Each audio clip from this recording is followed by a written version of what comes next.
E aí, pessoal, tudo bom? Olha aí, mais uma aulinha, mais uma revisão, um tema que é importantíssimo, tá? A gente vai estudar agora química verde. Não é química ambiental, é química verde. Vamos ver os princípios da química verde. Vamos comigo, vem-se embora. Vê bem, pessoal, quando a gente fala de química verde, a gente precisa lembrar de alguns princípios. Ela é bem recente, tá? É uma ciência que foi criada em 1991, muito recente mesmo, tá? E olha, ela é baseada no desenvolvimento de produtos químicos e processos que visam o quê? Visam a redução ou até mesmo a eliminação de uma vez por todas, tá? Da geração de substâncias perigosas em processos químicos.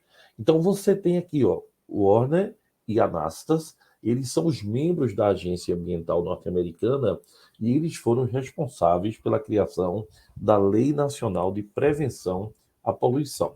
Então a química verde tem esse princípio: formar produtos químicos e processos, que também são bem importantes, né, reações, que vão ter uma redução e a eliminação no uso e na geração de quê?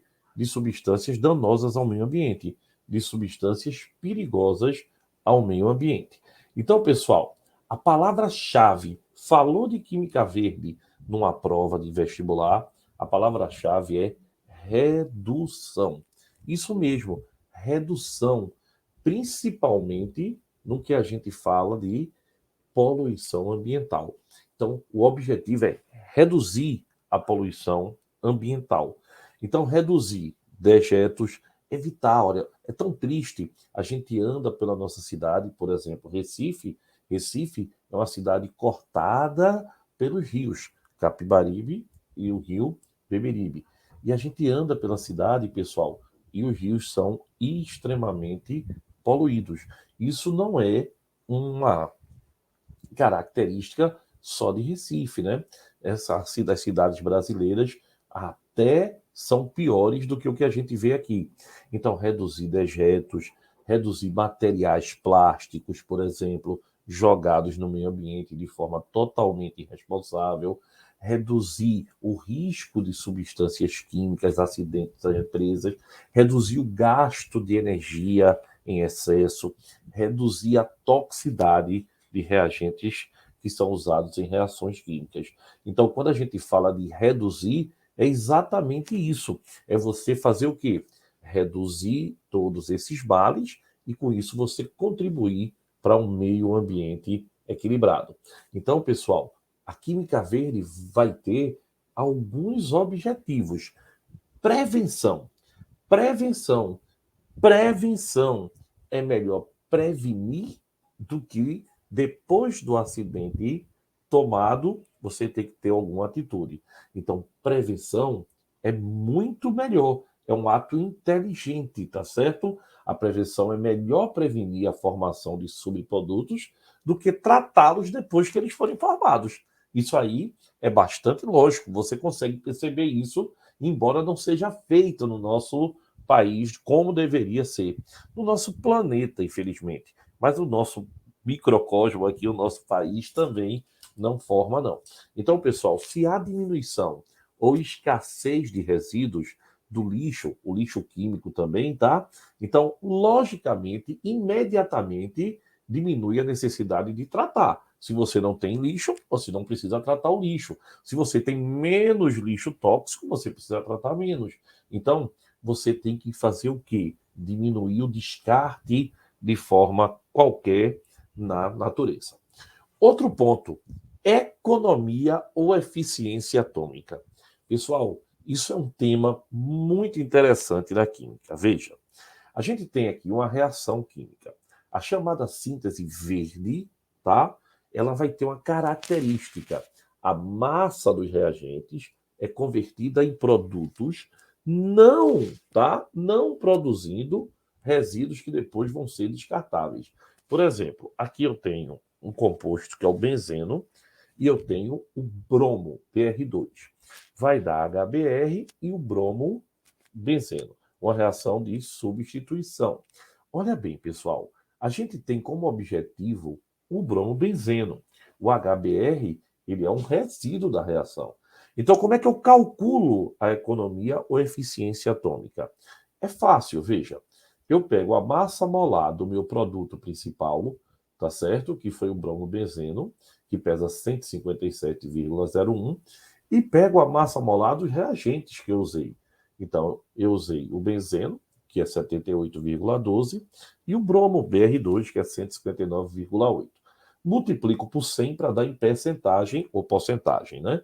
Então, deu 65,99%.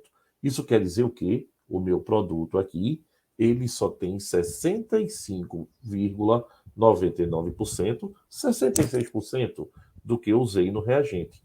O resto foi HBr, que não me interessava. Então, o resto foi, entre aspas, perdido. Então, ela tem uma eficiência de aproximadamente 66%. Olha uma reação onde a eficiência atômica é fantástica.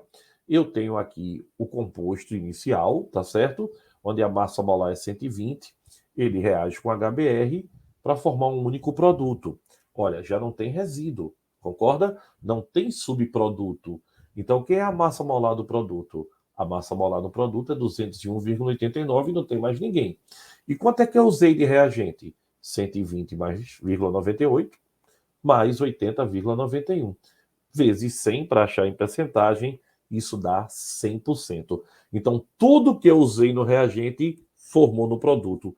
Eficiência atômica, show de bola. Não teve resíduo, não teve perda, não teve o quê? Excesso. A reação é do jeito que a química verde quis. Você não produziu lixo, você foi eficiente. Então, por exemplo, nessa reação, a gente tem uma eficiência de 25, na segunda tem uma eficiência de 76. Então, quanto maior a eficiência atômica, melhor o processo químico, porque ele gera menos lixo, gera menos subproduto, gera menos toxicidade. Outra, pessoal, a redução da toxicidade. Durante uma reação química, devemos utilizar substâncias e formar outras que não apresentem nenhum nível de toxicidade, nem para o homem, nem para o meio ambiente. Exatamente isso. Então, por exemplo, a gente tem aqui, ó, síntese do ácido adípico, síntese marrom. A síntese marrom ele usa cobalto, 180 graus, lavagem cáustica, que é base forte, né? Cromo, olha aí, vanádio, cobre metálico, produz o ácido adípico e produz ainda, olha, N2O, que é um óxido, né? E o CO2, que é o gás carbônico. Então, é uma reação que produziu ácido adípico, mas gastou energia, teve muito metal pesado, então ela é uma síntese poluente. A gente tem a síntese verde do ácido adípico, onde, olha aí, ó, você parte da substância, um catalisador nanoporoso, aí você tem, olha, uma produção de ácido adípico e liberando água. A gente chama isso de síntese verde. Gastou menos temperatura, gastou menos elementos metálicos pesados. Então, é uma reação onde ela tem um menor grau de toxicidade ou quase nenhum grau de toxicidade. A água é um subproduto que não é poluente. Então, pessoal, lembrar esses princípios são fundamentais, tá? Síntese de pesticida baseado em materiais renováveis, tá? Obtido pela fermentação. Então, é muito melhor porque a baixa toxicidade é o homem. É muito pior quando você tem um pesticida clorado, por exemplo, que é extremamente agressivo ao ser humano. Então, pessoal, não esquece, biopesticida é muito mais útil, muito melhor para a química verde do que um pesticida comum. Outra, eliminar ou tornar seguros solventes e outros auxiliares da reação. Métodos sintéticos e processos devem ser planejados pelo engenheiro químico, pelo químico industrial, de modo, pessoal, que gere apenas substâncias que tenham pouca ou nenhuma toxicidade em organismos vivos. Então, você, quando desgasta para o meio ambiente, você descarta ele para o meio ambiente, ele não vai entrar no sistema e transformar o ecossistema de modo muito relativamente negativo, tá?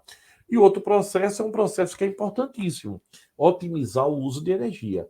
Energia, pessoal, é um problema que gera muita poluição.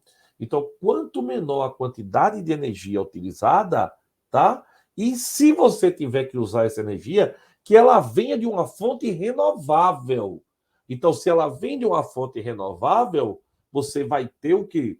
Um princípio verde da química. Você vai produzir menos hidrocarboneto, você vai liberar menos gases do efeito estufa na produção da energia. Um exemplo, energia solar. A energia solar é energia limpa, assim como a radioatividade é energia limpa. Então, você deve usar sempre formas de energia que sejam menos agressivas ao meio ambiente. E olha aí, uso de matérias-primas de fontes também renováveis.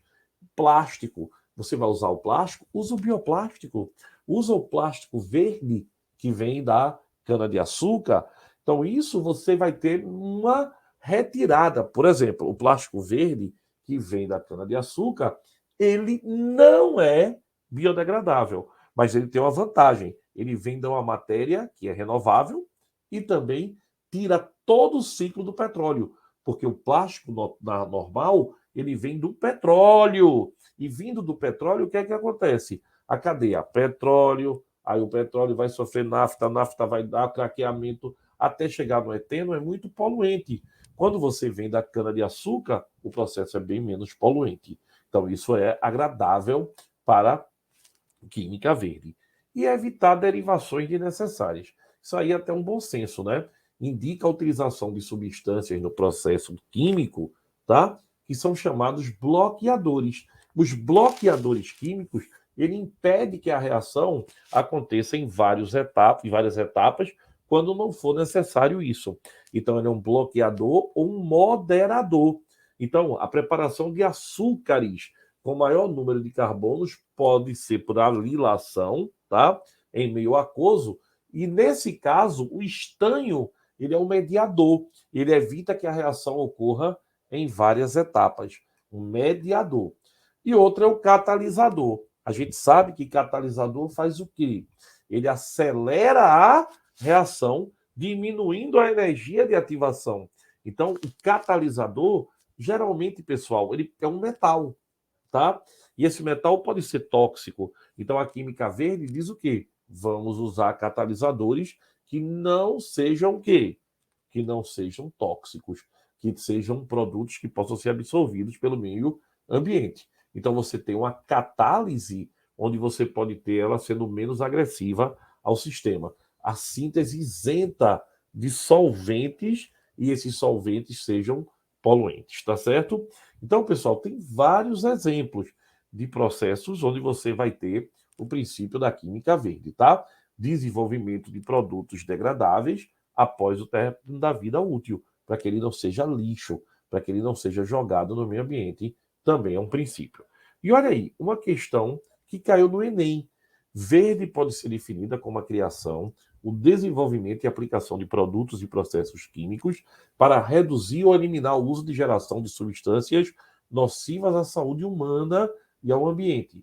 Sabe-se que algumas fontes energéticas desenvolvidas pelo homem exercem ou têm potencial para exercer em algum nível impactos ambientais negativos.